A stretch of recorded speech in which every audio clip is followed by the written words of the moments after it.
নমস্কার বন্ধুরা, মিষ্টি সকালে সুপ্রভাত জানিয়ে আজকের ভিডিওটি শুরু করছি। আজকে বেশ কিছু উপকরণ দেখাবো আর বেশ কিছু সবজি গাছও দেখাবো। আর অনেক বাগানি বন্ধুরা আমাকে কমেন্ট করে জানিয়েছে যে তুমি কিচেন ওয়েস্ট কম্পোস্ট কিভাবে তৈরি করো সেই পাত্রটি আমাকে দেখাবে, আর কেমনভাবে তোমরা কিচেন ওয়েস্টগুলোকে ব্যবহার করো সেটিও শেয়ার করবে। তো এখানে দেখো, লক্ষ্য করো, এই যে আমি একটি ড্রাম নিয়েছি। দেখো এই ড্রামের মধ্যে সমস্ত সবজির খোসা আমি ফেলি।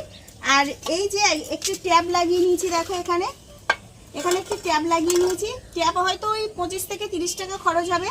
আর এই একটি বালতি নিয়েছি প্লাস্টিকের। এই দেখো,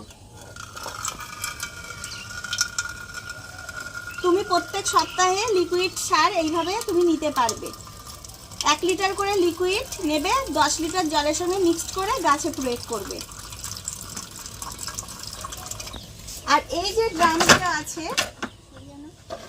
ড্রামের নিচে এই যে ড্রাম আছে, ড্রামের নিচে অবশ্যই ছিদ্র করে নেবে এবং যে তরল লিকুইড সমস্ত এই বালতির মধ্যে পড়বে আর তুমি প্রতিনিয়ত পেতে থাকবে। ড্রামের ভিতরে যে সবজির খোসাগুলো তোমরা লক্ষ্য করো, এখানে এই সবজির খোসাগুলো একদম কম্পোস্টে কিন্তু পরিণত হয়ে গেছে। এগুলোকে আমি এবার শুকনো করে মাটি হিসাবে বা গাছের গোড়াতেও আমি সার হিসাবে ব্যবহার করতে পারবো। আবার সব বাগানি বন্ধুরা মাটির সমস্যায় ভুগছো, সেই সকল বাগানি বন্ধুরা এগুলোকে মাটি হিসাবেও ব্যবহার করতে পারবে। দেখিয়ে দিলাম কিভাবে তৈরি করবে। খুব কম পয়সায় কিন্তু আমরা এটা একদম বলতে পারো খরচই হবে না। মাত্র 150 থেকে 200 টাকা প্রথমে খরচ করে আমি 5 থেকে 6 বছর এইভাবে তৈরি করতে পারবো। অর্থাৎ এই ড্রামগুলো 5 থেকে 6 বছরই থাকবে। তো ধরে নিলাম তারও বেশি থাকতে পারে যদি আমরা একটু শক্তপোক্ত ড্রাম নিই। আর বাড়িতে এরকম বালতি ড্রাম থেকেই যায়, সেগুলো তোমরা ব্যবহার করবে, তাহলে কোনো আর খরচ হবে না। এবার চলো, সবজির খোসা দেখলে পচে কম্পোস্ট হয়ে গেছে।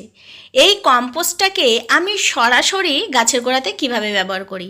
আমি সমস্ত সবজি গাছে এই পচা খোসাগুলো ব্যবহার করি, খুব ভালো রেজাল্ট আসে। অনেক সময় দেখবে মাটি অল্প দিয়ে গাছ বসানো হয়, সেক্ষেত্রে আমরা প্রত্যেক মাসে এই কম্পোস্ট যদি সরাসরি গাছের গোড়াতে দিই তাহলে মাটির চাহিদাটাও কিন্তু অনেকটাই পূরণ হয়ে যাবে এবং গাছ হেলদি হবে, গাছ কিন্তু তত্তরিয়ে বাড়বে।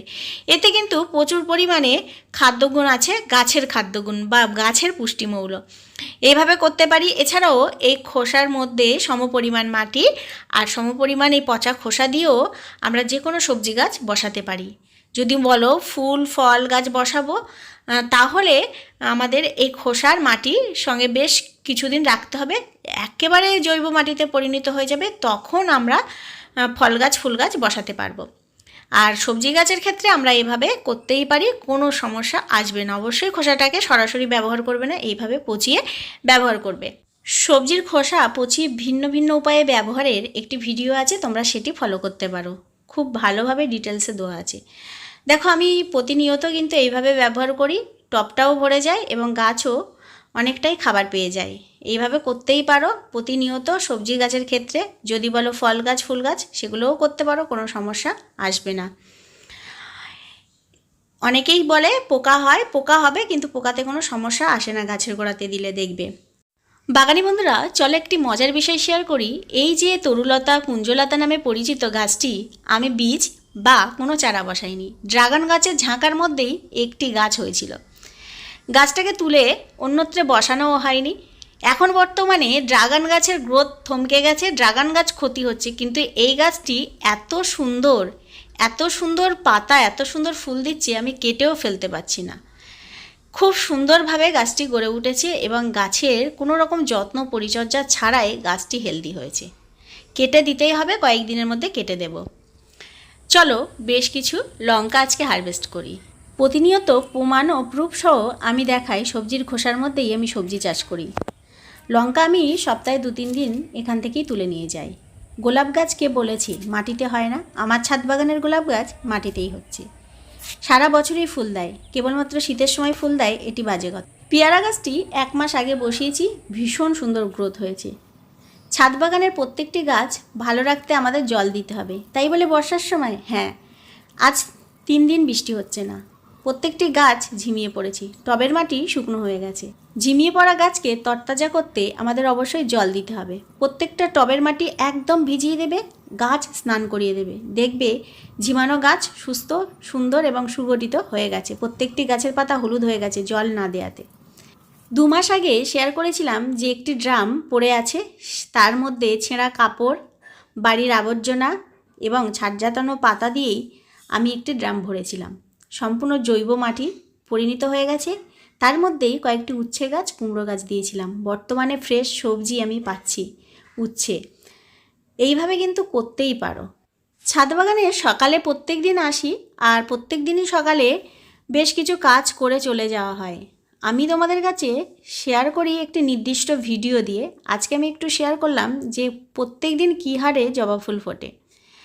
সকাল হলেই যখন ছাদে এসে দেখবে অন্য কোনো ফুল ফুটুক আর না ফুটুক, জবা বাগান কিন্তু আলো করে আছে।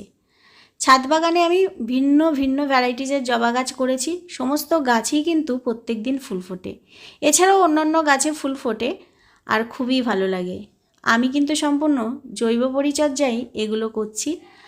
আর কিচেন ওয়েস্ট কম্পোস্ট লিকুইড, এটি কিন্তু আমি ব্যবহার করি সমস্ত ফল ফুল সমস্ত গাছই। এই যে লেবু গাছটি ডাল কাটিং করেই বসানো, বর্তমানে থোকায় থোকায় লেবু হয়েছে। বেশ কিছুদিন আগে, মাত্র 1 সপ্তাহ আগে শেয়ার করেছিলাম না যে কচু গাছের ডাঁটাগুলো আমি হারভেস্ট করেছি। বর্তমানে সেই কচু গাছগুলো দেখো আবার গাছে পরিণত হয়েছে, নতুন পাতা এসছে, ফ্রেশ পাতা একদম। এরকম পুড়িয়ে গেলে অবশ্যই কেটে দেবে। 2 ইঞ্চি গোবর সার মাটি দিয়ে দেবে কাটার পরে, রেজাল্ট ভালো আসবে। এখানে দেখো পুঁই শাকের বেশ কিছু ডাল বসিয়েছিলাম, সেগুলোও পাতা ছাড়তে শুরু করেছে। চলো বেশ কিছু ঢ্যাঁড়স হারভেস্ট করব। শুরুতে দেখেছো বেশ কিছু লঙ্কা আমি হারভেস্ট করে নিয়েছি। ছাদ বাগানে বলবো না যে আমি প্রত্যেক দিন ব্যাগ ব্যাগ সবজি নিয়ে যাই, যেহেতু অল্প মাটির মধ্যে সীমাবদ্ধ, কম বেশি প্রত্যেক দিনই কিছু না কিছু পেতে থাকি। প্রত্যেক দিনই শেয়ার করা হয়ে ওঠে না, যতটুকুনি পারলাম শেয়ার করলাম। বাগানি বন্ধুরা, আজকের ভিডিওটি কেমন লেগেছে অবশ্যই কমেন্ট করে জানিও। আর দেখেছো ছাদ বাগানে প্রচুর রোদ্দুর, এরকম রোদ্দুরের মধ্যে কিন্তু সবসময় কাজ করতে হয়। যাই হোক, আজকে তোমাদেরকে শেয়ার করলাম খুব সহজ সিম্পলভাবে কিচেন কম্পোস্ট এইভাবে তৈরি করো। আর ছাদ বাগানে বেশ কিছু হারভেস্টও করলাম, তোমরা দেখে নিলে। ভিডিওটি শুরু থেকে শেষ পর্যন্ত দেখলে অবশ্যই কমেন্ট করে জানিও কেমন লেগেছে। ভালো লাগলে সাপোর্ট করো, পাশে থেকো, পাশে থাকা বেল বাটনটা অবশ্যই বাজিয়ে দিও। টাটা।